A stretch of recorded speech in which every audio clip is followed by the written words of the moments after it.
আসসালামু আলাইকুম, কি অবস্থা সবার? পাওয়ার ব্যাংক এই জিনিসটা কিন্তু আসলে আমাদের দৈনন্দিন জীবনে অনেক ইম্পর্টেন্ট একটা পার্ট, এবং এই জিনিসটা ছাড়া কিন্তু অনেকের মোবাইল হয়তো বা চলেই না। অনেকেই পাওয়ার ব্যাংক দিয়ে সারাদিন মোবাইল কানেক্ট করে রাখে, কারণ তার মোবাইলে নাকি চার্জ থাকে না। তো এই একটি পাওয়ার ব্যাংক কিনতে হলে কোন কোন জিনিসগুলো আপনার মাথায় রাখতে হবে তা সম্পূর্ণ ভিডিও জুড়ে আজকে বলবো, কারণ এই পয়েন্টগুলো যদি আপনি না জানেন তাহলে কিন্তু পাওয়ার ব্যাংক কিনে ঠকে যাওয়ার সম্ভাবনাই সবচেয়ে বেশি।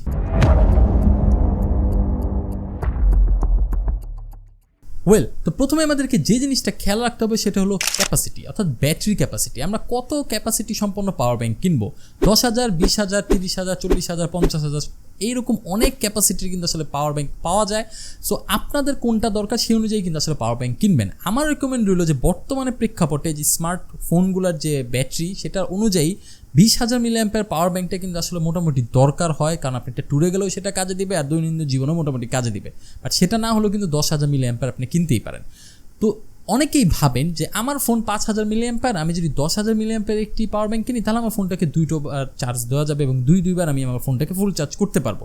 বাট যখন কিনে আনার পর যে জিনিসটা দেখেন যে আপনার ফোনটা দুইবার সম্পূর্ণভাবে চার্জ হচ্ছে না, ফুল চার্জ হচ্ছে না, তারপরে ভাবেন যে আসলে লোককে আমাকে ঠকায় দিল বা দোকানদারকে আমাকে ঠকায় দিল, নাকি এই কোম্পানির পাওয়ার ব্যাংকটা ভালো না।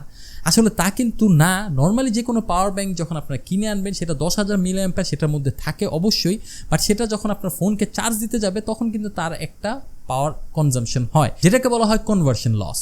সো এই কনভার্সন লস জিনিসটা কি? নর্মালি পাওয়ার ব্যাংকের মধ্যে যে ব্যাটারিগুলো থাকে সেগুলো কিন্তু আসলে লিথিয়াম পলিমার ব্যাটারি থাকে, এবং সেগুলো কিন্তু পাওয়ার কনজাম করার জন্য 3.7 ভোল্টের পাওয়ার নিয়ে থাকে। বাট আমাদের ফোনের যে ব্যাটারিগুলো আছে সেগুলো কিন্তু আসলে পাওয়ার কনজাম করে থাকে 5 ভোল্টের মতো। সুতরাং এই 3.7 ভোল্টকে 5 ভোল্ট পর্যন্ত নিয়ে আসার জন্য ওই পাওয়ার ব্যাংকের ভিতরে কিন্তু একটা কনভার্সন চিপ দেওয়া থাকে। সেই কারণে আপনার সেই কনভার্সন চিপটা আপনার ফোনকে চার্জ করার সময় একটা নির্দিষ্ট পরিমাণ এনার্জি লস করে ফেলে, যার ফলে আসলে কিন্তু আপনি সেই 10,000 mAh এক্সাক্ট পাবেন না। সুতরাং এই ক্ষেত্রে কিন্তু আসলে কনভার্সন লসটাই থাকে, এবং নর্মালি একটা পাওয়ার ব্যাংকের কনভার্সন লস কিন্তু মোটামুটি 20% থেকে 25%-এর মতো হয়ে থাকে। এটা একটা আইডিয়াল, এর কমেও হতে পারে, বাট বেশি হলে সেটা আসলে একটু বেশি হয়ে যায়। সো ওগুলা না খেলার রেকমেন্ড রইল। এরপরে যে জিনিসটা সবসময় মাথায় রাখবেন সেটা হলো ব্র্যান্ড। আমি সবসময় বলি ব্র্যান্ডের একটা ভ্যালু আছে, এবং ব্র্যান্ডের জিনিসের মধ্যেও কিন্তু একটা ভ্যালু আছে। আপনি যদি একটা নন ব্র্যান্ডের প্রোডাক্ট কিনেন তাহলে কিন্তু সেটা বেশি দিন টিকে না এবং সেটা খুব তাড়াতাড়ি নষ্ট হয়ে যায়। বাট আপনি একটু দাম দিয়ে একটা ব্র্যান্ডের জিনিস যদি কিনেন তাহলে সেটা কিন্তু বেশি দিন আপনাকে সাপোর্ট দিবে। সো পাওয়ার ব্যাংক কেনার ক্ষেত্রে অবশ্যই আপনি যে ব্র্যান্ডের পাওয়ার ব্যাংকটা কিনবেন সেই ব্র্যান্ড সম্পর্কে একটু রিসার্চ করতে পারেন, ইউটিউবে যে ভিডিওস দেখতে পারেন, এটা রিভিউজ দেখতে পারেন, তারপর কিন্তু আসলে সেই ব্র্যান্ডের পাওয়ার ব্যাংকটা কিনতে পারেন। সুতরাং অবশ্যই পাওয়ার ব্যাংক কেনার ক্ষেত্রে ব্র্যান্ড, এই জিনিসটা মাথায় রাখবেন যে আমি ব্র্যান্ডের পাওয়ার ব্যাংক কিনবো। নর্মালি গুলিস্তান থেকে বা কোনো ফুটপাথের থেকে একটা পাওয়ার ব্যাংক কিনে ফেললেন, যেটা না আছে কোনো ব্র্যান্ড, না আছে কোনো ওয়ারেন্টি, কিছুই নেই, জাস্ট একটা পাওয়ার ব্যাংক, লেখা আছে 50,000 mAh ব্যাটারি, মাত্র 500 টাকায়। এরপর যে জিনিসটা আমার কাছে সবসময় মনে হয় সেটা হলো একটা পাওয়ার ব্যাংকের সাইজ। একটা পাওয়ার ব্যাংকের সাইজ কিন্তু আসলে অনেক কিছু ডিপেন্ড করে, কারণ আপনি যখন একটা পাওয়ার ব্যাংক মোটামুটি মিনিমালিস্টিক সাইজে নেবেন বা একটু ছোটোখাটো সাইজের একটা পাওয়ার ব্যাংক পারচেস করবেন, অবশ্যই ক্যাপাসিটিকে মিল রেখে, তখন কিন্তু আসলে আপনি এটাকে নিয়ে ট্রাভেল করা আপনার সুবিধা হবে এবং এটা নিয়ে ক্যারি করার জন্য আপনার কোনো ধরনের হেজেল ফিল করতে হবে না। বাট যদি একটা দামড়া সাইজের একটা পাওয়ার ব্যাংক কিনেন যেটা আসলে ক্যারি করতে অনেক ঝামেলা হবে, যেটা আপনার ব্যাগে হয়তো বা বেশি স্পেস নিবে বা আপনার পকেটেই জায়গা হবে না, তো এই টাইপের পাওয়ার ব্যাংক কেনার থেকে একটু অ্যাভয়েড করাটাই বেটার। কারণ আমি মনে করি যে বেশি বড় সাইজের পাওয়ার ব্যাংক কেনার থেকে মিডিয়াম অথবা ছোট সাইজের পাওয়ার ব্যাংক কেনাটা উত্তম। পাওয়ার ব্যাংক কেনার ক্ষেত্রে আরেকটা জিনিস সবসময় মাথায় রাখবেন, সেটা হলো এর পোর্টসগুলো দেখে নেবেন। কারণ আমরা যখন দেখি যে একাধিক মানুষ কিন্তু আছে যারা পাওয়ার ব্যাংক কিনে এসে বলে ভাই আমার একটা দিয়ে একটু আস্তে আস্তে চার্জ হয়, আর একটা দিয়ে খুব তাড়াতাড়ি চার্জ হয়, একটা পোর্টস মনে একটু হয়তো বা ঝামেলা, সেটা দিয়ে তাড়াতাড়ি চার্জ হয় না বা ফোন ভালো করে চার্জ হয় না। আসলে তা কিন্তু না। পাওয়ার ব্যাংক যখন আপনি কিনবেন তখন দেখবেন এখানের মধ্যে যে এক্সট্রা পোর্টসগুলো আছে সেগুলোর মধ্যে ভোল্ট লেখা আছে, যে কত ওয়াটে এটা চার্জ হবে, হ্যাঁ, বা কত ওয়াট স্পিড এটাকে চার্জ হচ্ছে, সেই ওয়াটটা আসলে ফলো করবেন। সে দুইটা যদি সমান ওয়াটে থাকে তাহলে বুঝবেন যে দুইটাতে সমান স্পিডেই চার্জ হবে, এবং বাকি যদি দেখেন একটাতে একটু বেশি একটাতে একটু কম, তাহলে বুঝবেন যেটাতে কম সেটাতে খুব একটু স্লোলি চার্জ হবে এবং যেটাতে একটু বেশি সেটা খুব তাড়াতাড়ি চার্জ হবে। অনেক পাওয়ার ব্যাংক বর্তমানে দেখা যায় যে তারা fast charging enable power bank বলছে, বাট একটা পোর্টের মধ্যে ফাস্ট চার্জিং সুবিধাটা দিয়ে রাখে, আরেকটাতে নর্মালি একটু স্পিড কমিয়ে রাখে।